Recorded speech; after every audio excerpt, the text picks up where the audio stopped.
Bismillahirrahmanirrahim.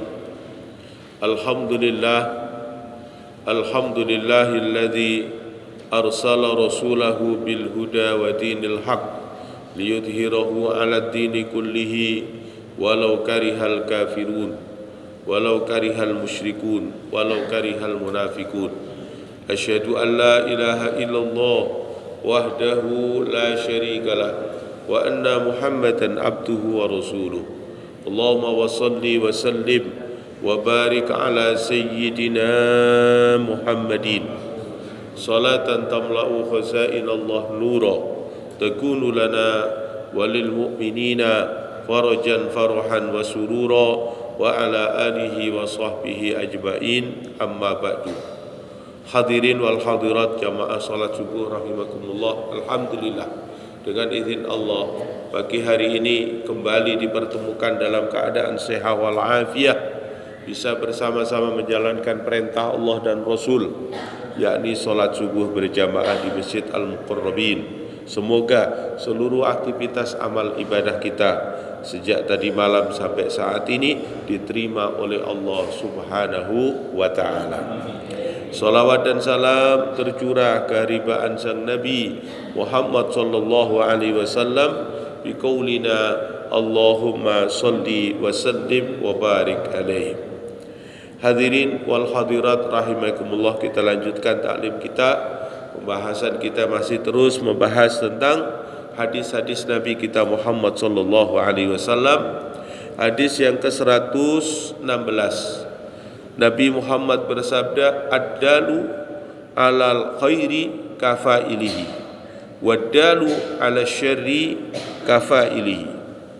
Sabda Nabi Muhammad sallallahu alaihi wasallam, siapa di antara kita yang menunjukkan ke jalan yang baik, maka dia nanti akan mendapatkan nilai fadilah, nilai pahala sebagaimana orang yang melakukan kebaikan-kebaikan itu yang telah mendapatkan petunjuk sababiah kita. Begitu juga kebalikannya, yaitu orang yang menunjukkan ke jalan yang buruk, maka orang tersebut bisa mendapatkan nilai keburukan sebagaimana orang yang melakukan keburukan karena sebab mendapatkan jalan karena kita. Ini adalah peringatan dari Nabi agar kita selalu usaha untuk memberikan informasi, memberikan jalan kepada orang untuk melakukan kebaikan-kebaikan.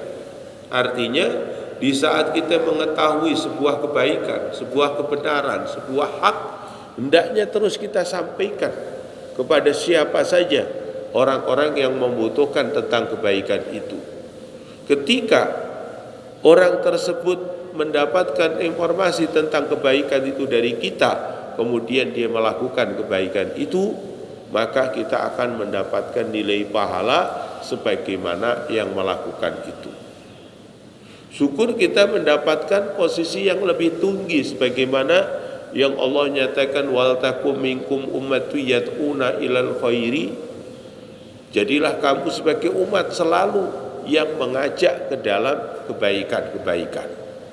Mengajak, menunjukkan, ini sedikit ada satu perbedaan. Kalau kita mengajak, pasti kita akan melakukannya.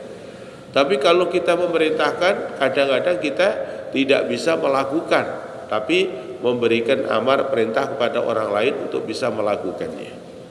Maka yang jelas dari Nabi Muhammad SAW memberikan bimbingan pada kita di dalam segala hal kebaikan, hendaknya berikan petunjuk, berikan penjelasan kepada orang lain tentang kebaikan-kebaikan itu.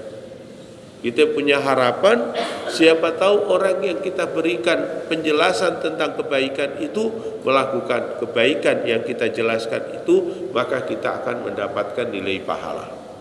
Satu contoh misalnya, kita memberikan khabar kepada kawan-kawan kita, pada teman-teman kita. Saudara-saudara, jangan lupa di pondok kita, di masjid kita ini ada beberapa kegiatan taklim, ada kajian ilmu fikihnya, ada kajian hadis, kemudian ada kajian tafsir, ada kajian sirah. Kemudian waktunya kita informasikan kepada teman-teman itu. Kita sampaikan jadwalnya malam ini, gurunya ini, pembahasan ini. Kemudian terus kita tidak pernah berhenti menyampaikan informasi itu. Suatu ketika kita juga pelaku dari pengamal itu. Kita juga hadir, memberikan informasi, kita juga hadir. Maka kita ketika hadir, kemudian orang yang kita berikan khobar ikut hadir bersama kita. Sababiyah mendapatkan informasi dari kita tersebut, maka kita mendapatkan 2 kali lipat nilai pahala. Yang pertama dari amaliyah kita sendiri. Yang kedua karena kita mengajak kepada orang tersebut. Berapa orang yang kemudian kita ajakin hadir? Misalnya 10 orang semua hadir sababiyah informasi dari kita. Maka kita mendapatkannya apa? Dari kebaikan kita sendiri dapat, kemudian kita mendapatkan juga nilai berlipat dari 10 orang tersebut yang kita ajakin. Maka kita mendapatkan berapa? Nilainya 11 kebaikan. Dari diri kita sendiri 1, kemudian dari 10 orang yang kita ajakin itu. Ini di dalam memberikan petunjuk, memberikan informasi tentang kebaikan, itu nilainya sangat luar biasa. Bagaimana tentang Nabi Muhammad SAW yang pertama kali mengantarkan manusia iman kepada Allah. Kemudian dari situ orang yang mendapatkan ilmu dari Nabi Sayyidina Abu Bakar Siddiq, terus dia mendakwahkan itu.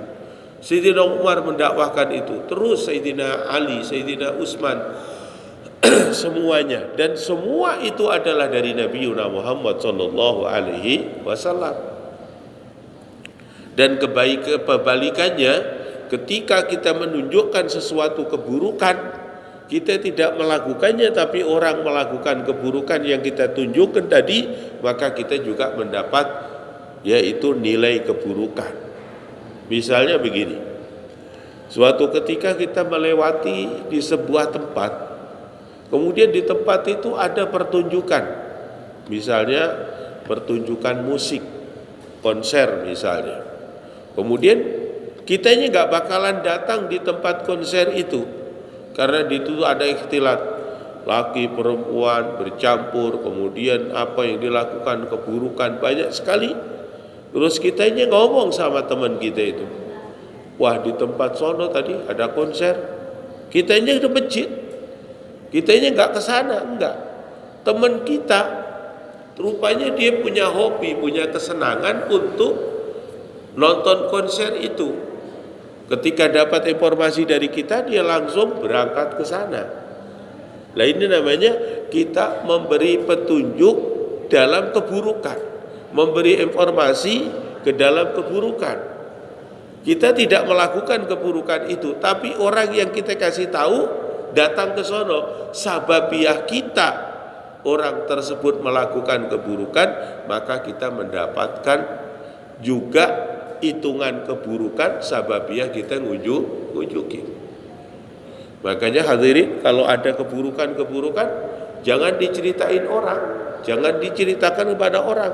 Takut orangnya senang melakukan keburukan itu, kemudian dia berangkat ke sana, kitanya enggak, kita menghindar, kita enggak mau berhenti di situ, enggak mau menikmati keburukan itu, tapi kita ceritakan pada orang lain. Ternyata orang lain suka dengan keburukan itu, sababiyah informasi dari kita, dia melakukan keburukan. Maka di saat dia melakukan keburukan, sababiyah kita yang ngasih tahu, maka kita mendapatkan keburukan sebagaimana yang didapatin orang yang melakukan itu.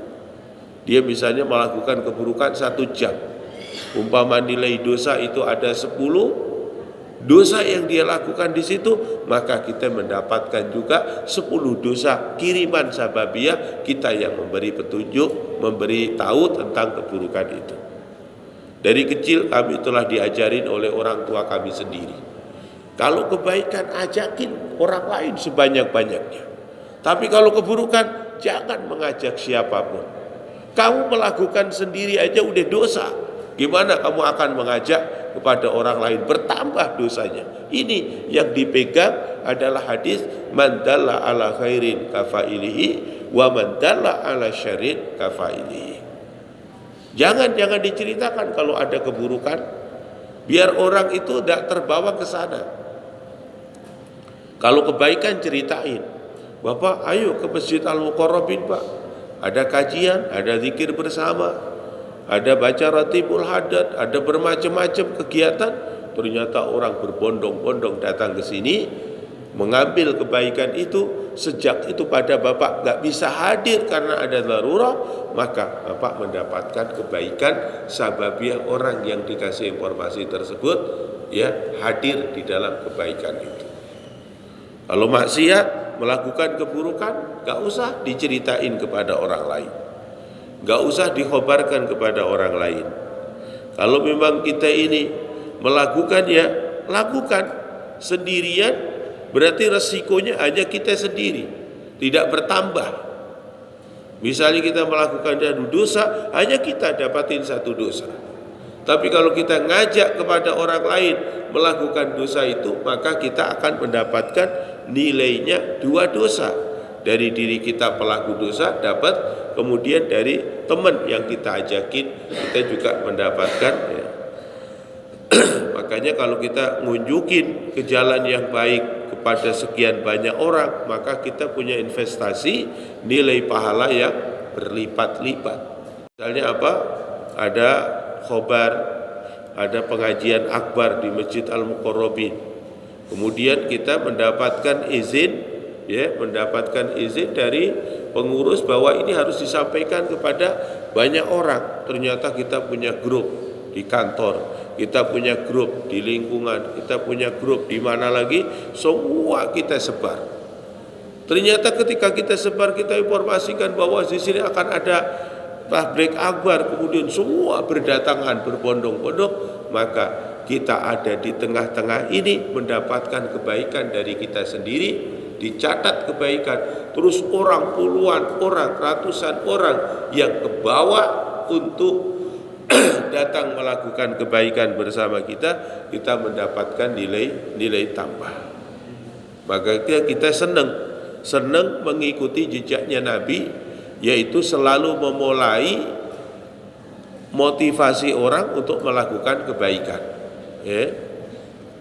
Dulu kita awal datang ke sini, kemudian saya punya amalia-amalia yang dulu dicontohkan oleh orang tua kami sendiri. Seperti khotaman Quran di setiap malam 17. Malam 17 bulan Islam, kita selalu membaca Quran dihatamkan dengan mengajak teman-teman. Ukuran minimal jamaahnya adalah 30 orang. Berarti kalau 30 orang itu 1 orang 1 juz. Kalau kita laksanakan ba'dal maghrib, habis sholat maghrib itu nanti isya selesai, taruhlah 1 jam ya. Kita buka di tempat kita sendiri khataman Quran ini. Saya undang beberapa teman ya, karena kita kasih tahu bahwa kita nanti khatamannya adalah 1 orang 1 juz. Saya butuh 30 orang ukuran minimal, biar dalam 1 jam selesai. Kemudian kita undang tokoh-tokoh, kita undang para guru, kita undang DKM Masjid Musola. Kemudian setelah itu beliau izin, Ustadz kami mau mengadakan sendiri di masjid kami. Ternyata jamaahnya antusias. Bahkan ada satu masjid di Jatimulya itu Bapak, setiap melaksanakan khataman Quran ini dalam satu majelis itu khatam 3 kali. Berarti berapa jamaahnya? 90 orang. 90 orang. Dia datang. Mau enggak ikut khataman? Gimana caranya? Kita adalah nanti kita bagi Quran 1 juz. Kamu misalnya juz 1, nanti saya juz 2, teman kita juz 3. Pertama ditata, dapat 30 orang, dilaksanakan. Kemudian dari itu orang-orang pada bertanya, kegiatan apa itu di masjid? Khataman Quran. Sekarang setiap bulan 90 orang, 120 orang itu melaksanakan khatam Quran. Nah, ketika kita ini melakukan amaliyah kebaikan seperti itu, dulu asbabnya adalah dari orang tua kami, kemudian kami jalankan, terus sekarang orang lain mengadakan lagi, kemudian ada lagi di masjid satunya lagi mengadakan, di masjid satunya lagi mengadakan, terus amaliyah itu dilakukan oleh sekian banyak orang, maka orang tua kami yang dulu pertama kali membuka acara kebaikan itu, maka akan terus mendapat kebaikannya. Itu dinyatakan oleh Nabi seperti itu. Siapa yang menunjukkan dalam kebajikan, maka dia akan mendapatkan nilai pahala seperti orang yang melakukan kebajikan itu bisa babiah dari kita. Begitu kebalikannya. Wa qala Nabi sallallahu alaihi wasallam, ad-du'a'u mukhul ibadah, bahwa doa itu merupakan puncak dari ibadah kita. Kita cerita sholat diawali dengan takbir. Takbir adalah ungkapan mengagungkan Allah subhanahu wa ta'ala dengan mengucap Allahu Akbar. Kemudian akhir dari perjalanan sholat kita adalah ad-du'a. Ad-du'a yaitu dengan mengucapkan salam yang pertama itu adalah merupakan doa. Setiap acara-acara yang lain, ya, kita ada perkumpulan, ujung akhirnya adalah doa. Ya. Makanya doa ini dianggap oleh Nabi sebuah, yaitu mukhul ibadah, puncak dari kita ibadah pada Allah subhanahu wa ta'ala. Puncaknya nanti adalah doa. Makanya kita selalu dianjurkan untuk doa, ya. Doa memulai dengan menyebut nama Allah, usai selesai dengan mengucapkan doa. Dengan doa yang paling pendek, yang paling mudah adalah dengan mengucapkan alhamdulillah, ya. Makanya Bapak lihat para ulama-ulama kita kalau berdoa ujung akhirnya adalah subhana rabbika rabbil izzati amma yasifun wa salamun alal mursalin walhamdulillahi rabbil alamin. Ini adalah doa yang sangat pendek, ya. Bahkan Nabi Muhammad SAW pernah menyatakan dalam kekagumannya, ajabu li amri ummati, aku kagum dengan urusan umatku. Apa yang dikagumi oleh Nabi? Idza an'ama, ketika Allah memberikan nikmat, alaihi, atasnya, syakarah, dia bersyukur.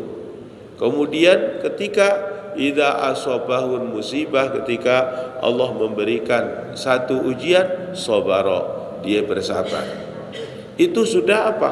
Mengagumkan pada Nabi. Kalau umat Nabi Muhammad ini bisa setiap mendapatkan nikmat dia bersyukur dengan syukur yang paling gampang, ucapan alhamdulillahi rabbil alamin. Kalau dia diuji oleh Allah dengan ujian-ujian, dia sabar. Ungkapan sabarnya itu dengan mengucapkan kalimatut tarjih, inna lillah wa inna ilaihi rajiun.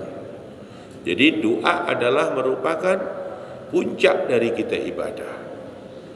Kemudian doa ini hadirin, ada posisi yang diberikan keistimewaan oleh Allah.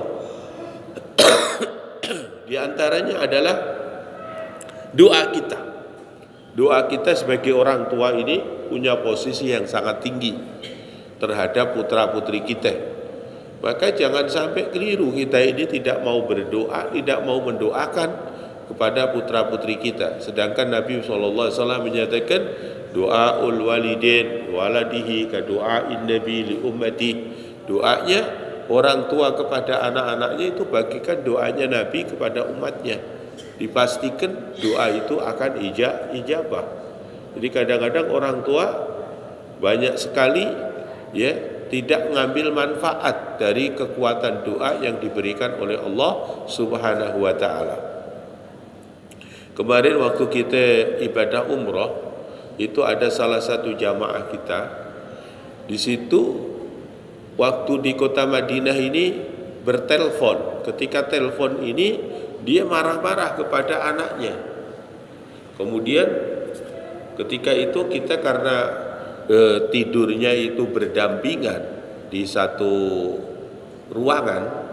Kemudian saya pada saat itu sedang istirahat, sedang tidur, ya, nunggu waktu. Kemudian ternyata ketika dia marah-marah ini banyak sekali ucapan-ucapan yang tidak baik yang diucapkan kepada anaknya.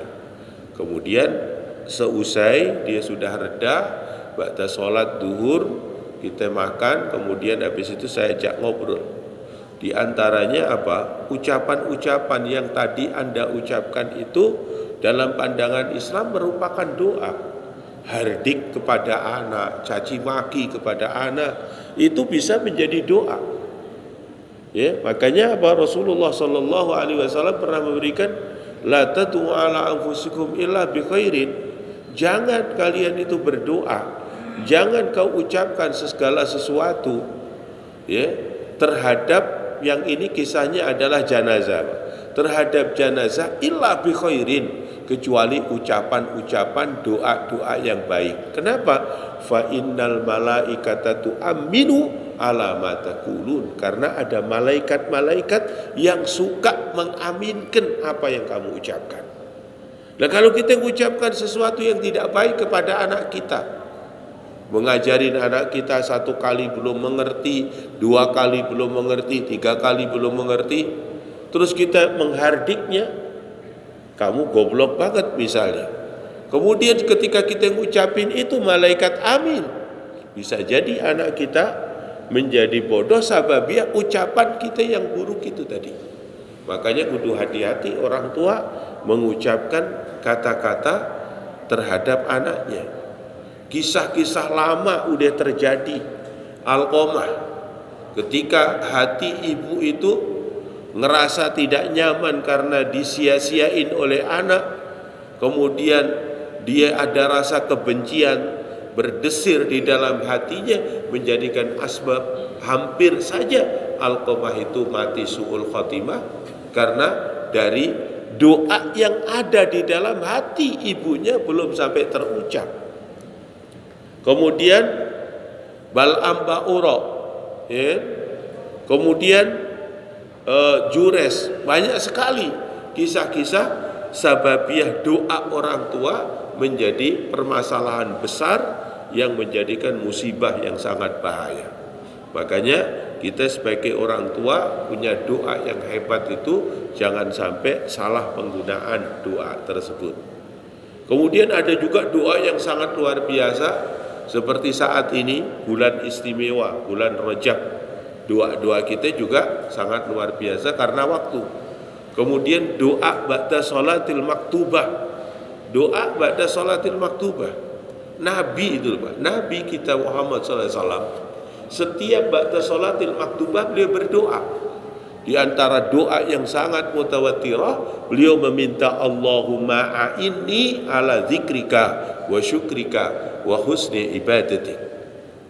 Ya Allah, berikan pertolongan kepadaku. Nabi Muhammad minta pada Allah, ala zikrika, untuk selalu ingat kepadamu, wa syukrika, dan syukur kepadamu, wa husni ibadatik, dan baiknya ibadah kepadamu. Padahal Nabi Muhammad sudah, kalau ngomongin orang ahli zikir, gak ada orang yang paling sempurna daya kekuatan ingatnya pada Allah kecuali Nabi Muhammad. Kemudian tidak ada orang yang paling sempurna dalam syukurnya kepada Allah kecuali Nabi Muhammad. Tidak ada orang paling sempurna ibadahnya kepada Allah kecuali Nabi Muhammad. Loh, kenapa Nabi Muhammad masih berdoa Allahumma a'inni ala zikrika wa syukrika wa husni ibadatik? Karena Nabi Muhammad Allah jadikan laqad kana lakum fi rasulillahi uswah, contoh, ya.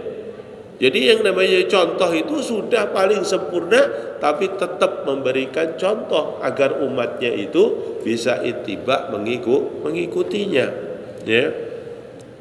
Kemudian Rasul sallallahu alaihi wasallam bersabda, "Da ma yuribuka ila ma la yuribuk. Fa inna sidqa tuma'ninatun wa innal kadhiba ribah." Kata Nabi, tinggalkan segala sesuatu yang menjadikan dalam hatimu itu syukuk keraguan-raguan.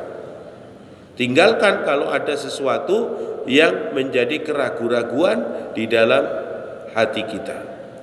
Fa idza sidqa, Sesungguhnya sidik, kejujuran itu tumakninatun, mengantarkan sebuah ketenangan. Dan sesungguhnya berbohong, wa innal kidba, sesungguhnya kadhiba, sesungguhnya bohong itu riba, mengantarkan kepada kita menjadi syukuk atau keraguan. Sidiknya itu yang penting untuk menghilangkan keraguan-keraguan itu. Dengan sidik akan menjadikan sebuah tumakninah, ketenangan. Misalnya apa? Kita punya wacana, insya Allah besok saya mau safar, mau pergi, ya. Kemudian kalau kita ini muncul di dalam hati kita ar-ribah, keraguan, besok jadi pergi enggak, maka ada ajaran yang diperintahkan Nabi, lakukan sholat 2 rakaat untuk beristikharah, minta petunjuk pada Allah. Ketika itu ternyata gambarannya hati kita tenang, yakin bahwa besok kita akan pergi. Nah itu diantaranya menghilangkan riba, menghilangkan keraguan. Kalau kita ini sudah melaksanakan syariah, misalnya istikharah sudah kita lakukan, tapi ternyata keraguan itu tetap ada, maka lebih baik tinggalkan. Jangan dilanjutkan dalam kepergian. Kalau tidak bisa menghilangkan riba, tidak bisa menghilangkan keraguan itu, ya. Maka ketika itu kita tinggalkan saja, jangan dilanjutkan, jangan dipaksakan, ya. Kita ragu tapi dipaksain, akhirnya terjadi sesuatu yang tidak baik, yang tidak kita inginkan, ya. Bahkan kita pernah melakukan satu hal, sudah diberikan isyarah tapi kita lakukan juga, maka apa yang menjadi isyarah tersebut tiba-tiba terjadi. Ini masuk ke dalam hadis qudsi. Allah menyatakan, ana inda dhanni abdi bi, aku ini akan selalu menyertai persangkaan hamba-hambaku. Hadirin jamaah sekalian rahimakumullah, semoga apa yang kita bahas pagi hari ini bisa kita fahami dan bisa kita amalkan dalam kehidupan kita, dan terus kita usaha untuk ittiba, mengikuti jejaknya Nabi kita Muhammad sallallahu alaihi wasallam. Bismillahirrahmanirrahim. Alhamdulillahirabbil alamin, hamdan yuwafiqa fi mazidah. Rabbana lakal hamdu kama yanbaghi li jalali wajhika 'azimi sultani. Allahumma shalli ala sayyidina Muhammadin wa ala ali sayyidina Muhammad. Allahumma a'inna ala dzikrika wa syukrika wa husni ibadatik. Allahumma a'inna ala dinina bid dunya, ala dunya bit taqwa, ala taqwa bil amal, wa ala al amal bit taufiq. Allahumma barik lana fi Rajab wa Sya'ban wa ballighna Ramadan. Allahumma rzuqna ziyaratal haramain. Allahumma rzuqna ziyaratal haramain. Allahumma rzuqna ziyaratal Makkah wal Madinah. Allahumma ja'alna hajjan mabrur. Allahumma ja'alna umratan mabrura, sa'yan mashkura, dhanban madhkura, amalan salihan maqbula, tijaratan lan tabur. Ya alima ma fi sudur, ahrijna ya Allah min adh-dhulumati ilan nur. Rabbana atina fid dunya hasanah, fil akhirati hasanah, wa qina adzabannar. Sallallahu ala khairi khalqi, walhamdulillahi rabbil alamin.